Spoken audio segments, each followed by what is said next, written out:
ধামাকাদার match শেষে Delhi premier league 2026-এর points table তুলে ধরছি। তার আগে ইন্ট্রোটা এক নজর দেখে নেওয়া যাক।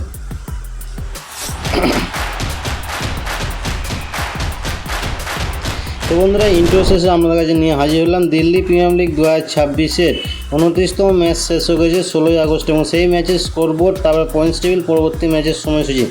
যেখানে 16ই আগস্টে 29তম ম্যাচে আউটার দিল্লির সাথে পুনারি দিল্লির মধ্যে ম্যাচ হয়, যেখানে আউটার দিল্লি দ্বিতীয় ইনিংসে ব্যাট করতে নেমে 219 রান করে 5 উইকেট হারিয়ে 20 ওভারে ম্যাচটিকে জয়লাভ করে 21 রানের ব্যবধানে। অপরদিকে প্রথম ইনিংসে ব্যাট করতে নামে পুনারি দিল্লি 198 রান করে 6 উইকেট হারিয়ে 20 ওভার শেষে। এবং এই ম্যাচ শেষে এখন পয়েন্টস টেবিল অবস্থান, যেখানে পয়েন্টস টেবিলে 1 নম্বর অবস্থান করেছে সেন্ট্রাল দিল্লি কিংস। 8টি ম্যাচ খেলেছে, 7টি ম্যাচ জিতেছে, 1টি ম্যাচ হেরেছে, 14 পয়েন্ট পেয়েছে। 2 নম্বর অবস্থান করেছে আউটার দিল্লি ওয়ারিস।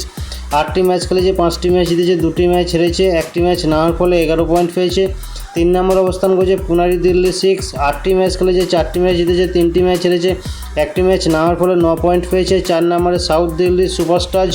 7 ম্যাচ খেলেছে, 3 ম্যাচ জিতেছে, 3 ম্যাচ হেরেছে, 1 ম্যাচ না হওয়ার ফলে 7 পয়েন্ট পেয়েছে।